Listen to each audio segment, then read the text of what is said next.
Hello, Dr. Dan Miller, Historical Solutions, LLC, coming to you from the Columbia Club Library, downtown Indianapolis. This is on the 250 River with Dr. Dan. We're looking at episode 50, the half-century mark, and it's the top 5 from 250 years ago in the week ending November the 6th. And I've got an interesting show, I think, lined up for us. I want to thank our sponsors, which are the folks who on their own volunteer to organize Guy Fawkes Day in and around the vicinity of Boston every year. Celebration there, big occurrence there, big event. Guy Fawkes Day, I believe it's every November the 5th in the greater Boston area. We'll come back to it in a bit for our top 5 from the 250 River, 250 years ago, the week ending November 6th, 1775. Real people, real stories, real events that take us up to the American founding. Let's begin with number 5. We're going to start with two families. Let's begin with the Cunningham brothers down in the vicinity of Charleston, South Carolina.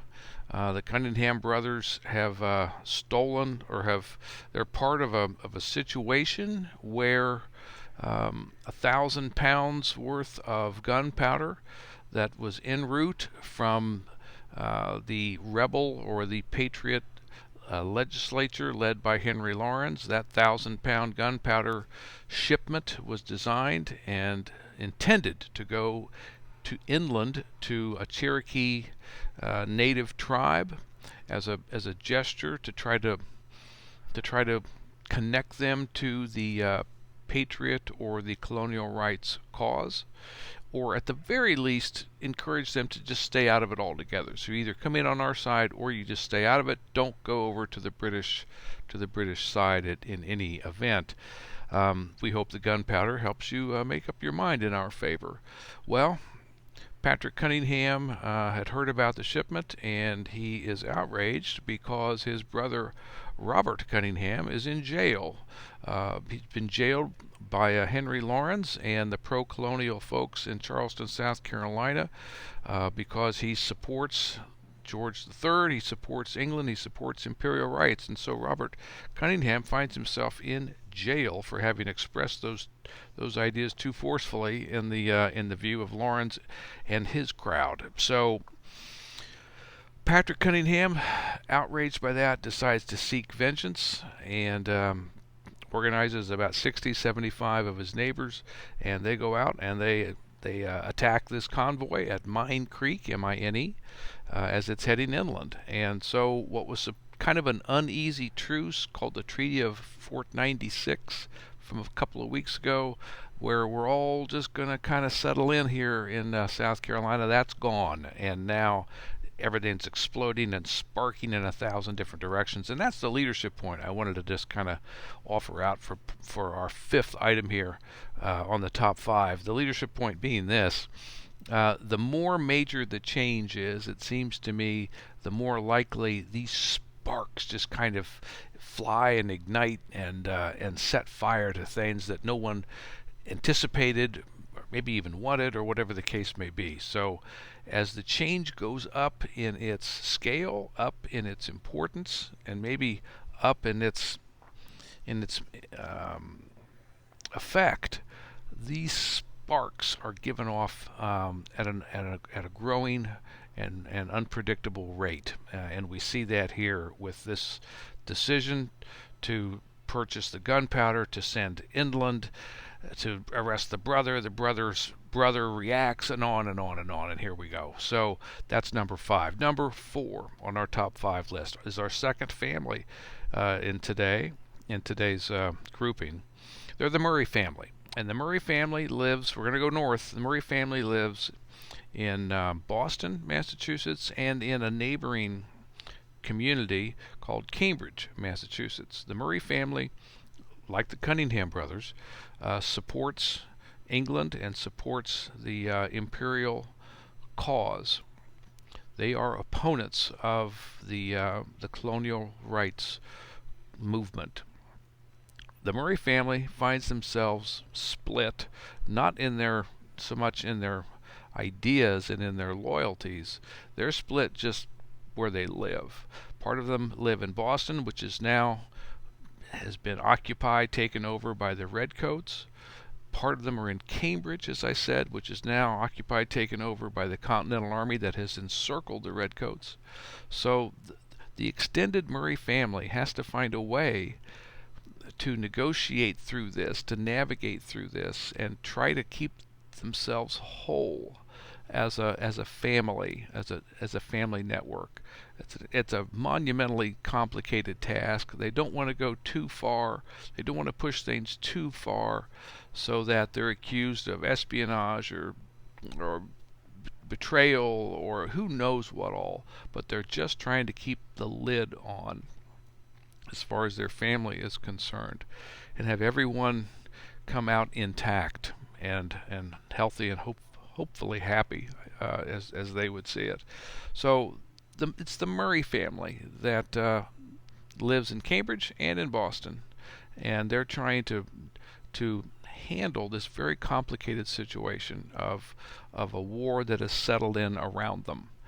So my leadership point for this, for number 4, would just be how do you make those decisions about when it's time to press forward, to take action, to push hard on things, and when is it time pull back, back off, settle in, and let's see if we can ride this out.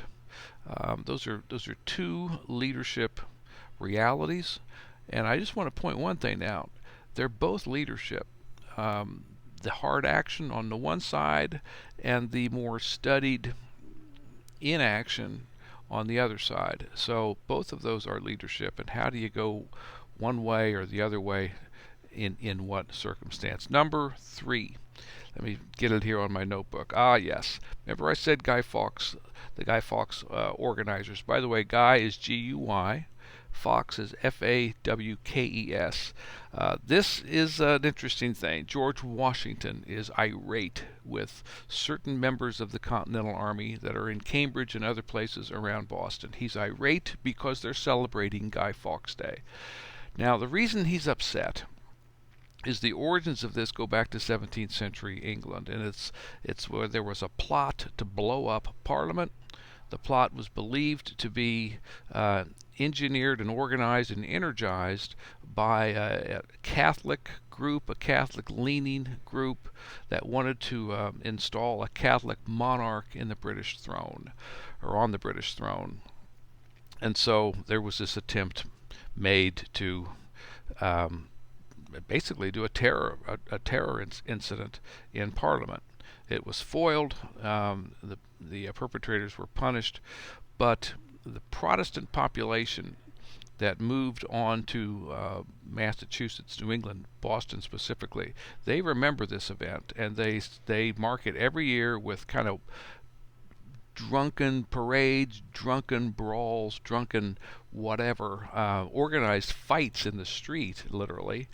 And it's all kind of aimed at this anti-Catholic feeling, a really strong anti-Catholic feeling. And so George Washington is saying, we can't do this while we've sent 2 different forces into French Catholic Canada in a way to try to bring them to our side, much like the gunpowder shipments down south that were headed into the Cherokee.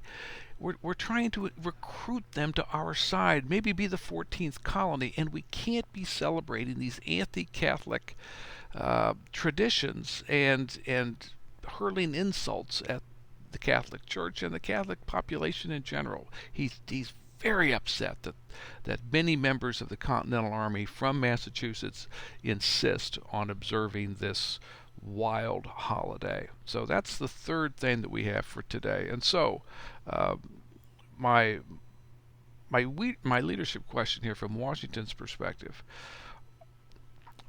do you look at all the ways that when you're pursuing a big change, all of the smaller changes that have to come along with it, are you tracking those?